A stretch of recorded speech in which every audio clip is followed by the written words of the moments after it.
Any document signed by Sleepy Joe Biden with the auto pen is hereby terminated and of no further force or effect. Quote, I am hereby canceling all executive orders and anything else that was not directly signed by crooked Joe Biden. Donald Trump just announced something so shocking, this could literally change the face of politics forever. This is something that is leaving Democrats absolutely panicked and scrambling to pick up what is left of their crumbling house of cards. But President Trump just posted this on his True Social account. And before you say, well, Donald Trump posts stuff on his True Social account all the time, that's crazy. This is like every other time. I'm going to show you how this is not like every other time. But this is what Donald Trump posted in full. He said any document signed by Sleepy Joe Biden with the auto pen, which was approximately 92% of them, is hereby terminated and of no further force or effect. The auto pen is not allowed to be used if approval is not specifically given by the President of the United States. And he goes on to say, the radical left lunatic circling Biden around the beautiful Resolute desk in the Oval Office took the presidency away from him. And then he says that he is canceling all the executive orders that was put in place by Joe Biden. He says, I am hereby canceling all executive orders and anything else that was not directly signed by crooked Joe Biden because the people who operated the auto pen did so illegally. Joe Biden was not involved in the auto pen process.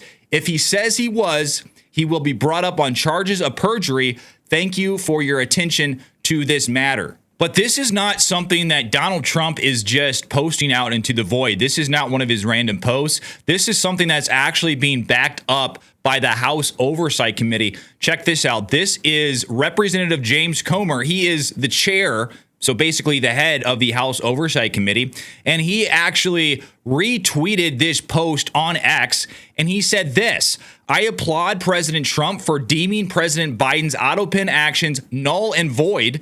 The House Oversight Committee recently exposed how the Biden auto pen presidency is one of the biggest political scandals in U.S. history. As Americans witness President Biden's decline with their own eyes, Biden's inner circle sought to deceive the public, conceal his condition, and take unauthorized executive actions using this auto pen. Actions that are now invalid. The House Oversight Committee delivered crucial transparency, and now President Trump and his administration are delivering accountability. But this is why it's not just like every other time. In addition to backing up President Trump, the House Oversight Committee also released video from a congressional hearing on the Biden administration's efforts to conceal President Biden's physical and cognitive decline.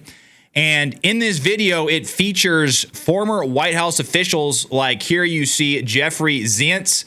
He was the chief of staff, and it also features Anita Dunn, who was a communications director, Ashley Williams, who was an aide, Neera Tanden, who was the domestic policy director. And they were being questioned by Representative James Comer and others in the House Oversight Committee.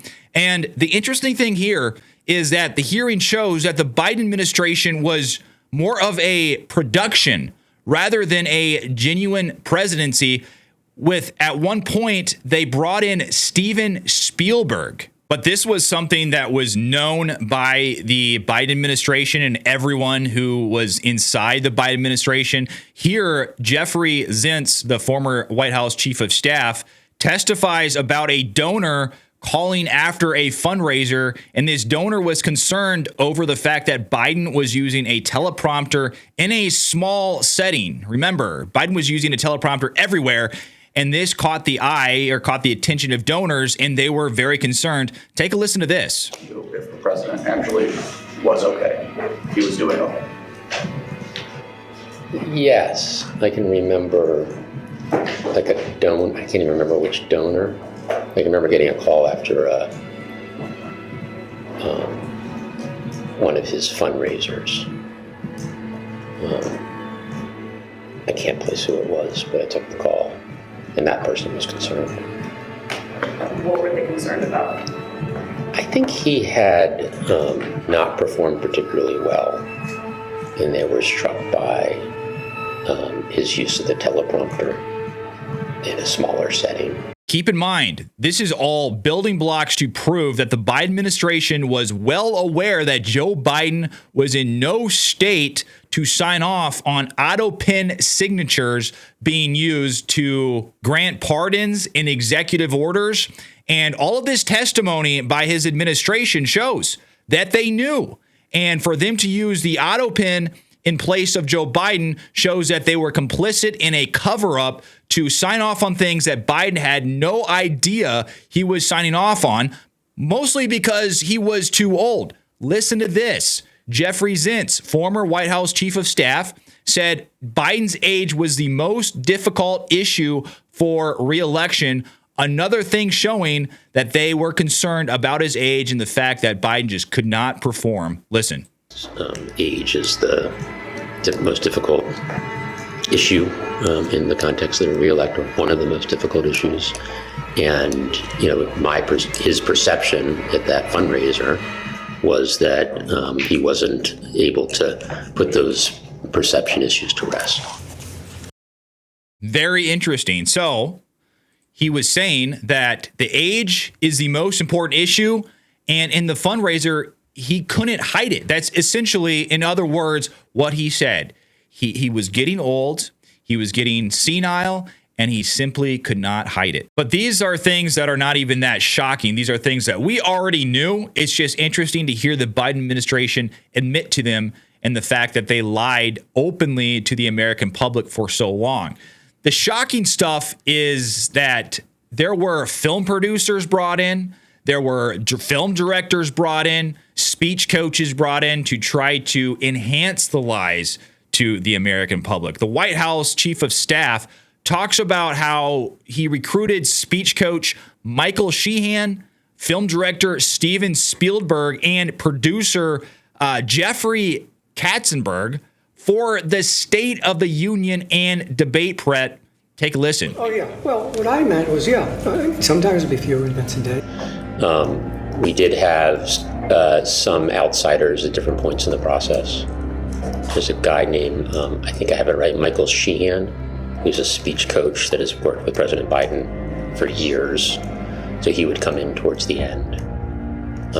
We had Steven Spielberg joins, I think for some sessions, I think around the State of the Union. And Jeffrey Katzenberg was also involved in some of those sessions. What input did Mr. Spielberg and Mr. Katzenberg contribute? It was typically around, boy, the language doesn't pop there. Is there different vocabulary? Or this is an opportunity to really slow down and deliver. So it was around delivery and language, not around policy in any way, shape, or form. Did Mr. Spielberg contribute to any other speeches or events that President Biden would deliver, or your time knowing him? Yes, I can't recall specifically, but yeah, there were other times and important speeches, generally around post the State of the Union, around the campaign. So there were multiple instances where film producers were brought into the Biden administration to direct what was happening, what was going on, and their perception, and enhance their perception, or try to enhance their crumbling perception in the eyes of the American public. And here is something that just adds more weight to the fact that these auto pins are completely invalid. It's simply the fact that these people knew what Joe Biden's state of mind was, and he was not in the mindset to sign off on these auto pin signatures. This is what John Reese said. Special counsel Robert Hur, who investigated Biden's unlawful possession of classified documents, said he was a forgetful and elderly man and therefore would likely never be convicted of that crime. It follows that if he is that unaware of what he was doing with those documents, it stands to reason that a few months later he would have no idea what pardons he was approving, specifically his son Hunter's pardon, as he told the world that he would not do that, and that is one of the 8% of signatures that he actually approved. So how is Joe Biden unaware of what he is doing to the point where he cannot be charged by special counsel Robert Hur, but at the same time, he is aware enough to sign off on pardons that are being signed by an auto pen that he may or may not be aware of? But what's really crazy is that nullifying anything that was signed by the auto pen has some far-reaching effects all the way to the Supreme Court. Here's Jack Posobiec saying that Ketanji Brown Jackson's nomination might be null and void because it too was signed by the auto pen. Listen.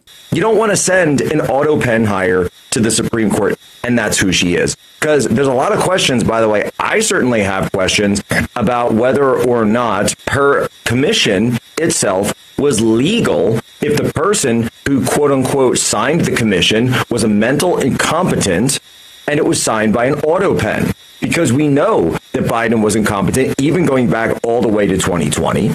So there's a lot of people who pointed out, how could Hunter Biden's pardon be legal? How could it be valid? How could so many of these pardons be valid?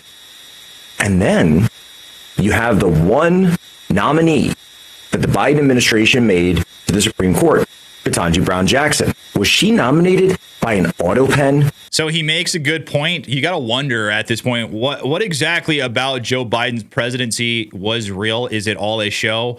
What is real? What is fake? And it kind of seems at this point that most of what Joe Biden did, or what they said Joe Biden did, was fake, because he really was kind of in the basement sleeping. He wasn't able to really perform in any capacity as president of the United States. So to account for that and to get things so-called done, they got this auto pen and they just decided to make decisions for themselves and just say it was Joe Biden, because to get Joe Biden involved, it would take a lot more time. It would take too much time. And some of these things involve really high-level appointments like the Supreme Court. And if you really look at Ketanji Brown Jackson and some of her language that she uses in these Supreme Court decisions, you are always left questioning how this person got into the Supreme Court, because let's just say that compared to the other Supreme Court justices, she doesn't seem to have the IQ power, not even close to any of the other ones, even though some of the other ones I'm not a big fan of, but she kind of stands alone in the fact that she seems particularly dumb and not someone that should be in the highest court of the land. And then, of course, there are the obvious pardons that would be nullified. Biden also pardoned the January 6th committee. He pardoned General Mark Milley, Dr. Fauci, and Hunter Biden. But I think one of these kind of stands alone outside of all the rest. I know it's hard to compare, but I think Dr. Fauci, his actions had such reverberating destruction on society that this is probably the one I'm excited about the most. I hope he faces hearings. I hope he faces justice, because he absolutely destroyed the United States as it was back in 2020. And finally, in December of 2020, before he took office, Biden said that when president, he would not issue any preemptive pardons. And it's very interesting to see kind of what he said in 2020 versus what he did at the end of his term, and the fact that he had such rapid decline. And I think this is just another reason to point to why these auto pen signatures have to be null and void, and they were not in control of Joe Biden in any way, shape, or form. Listen to this. President Trump is reportedly considering a wave of preemptive pardons. Does this concern you, all these preemptive pardons? Well, it concerns me in terms of what kind of precedent it sets and how the rest of the world looks at us as a nation of laws and justice. You're not going to see in our administration that kind of approach to pardons, nor are you going to see in our administration the approach to making policy by tweets. It's just going to be a totally different way in which we approach the justice system. And this is really ironic when you look back at what he said in 2020 versus what actually happened, because he said that this is not how he was going to approach governing. His administration was not going to do this. But when you look now, Joe Biden, this is a list of the most presidential pardons ever made or ever put through by a president. And Joe Biden is number one by far with 4,200 plus pardons / clemencies. And the next is Donald Trump, but he is not even half of what Joe Biden did. But what do you guys think? What do you guys think of this auto pen situation? Null and void. This is huge. This is going to cause the Democrats to scramble.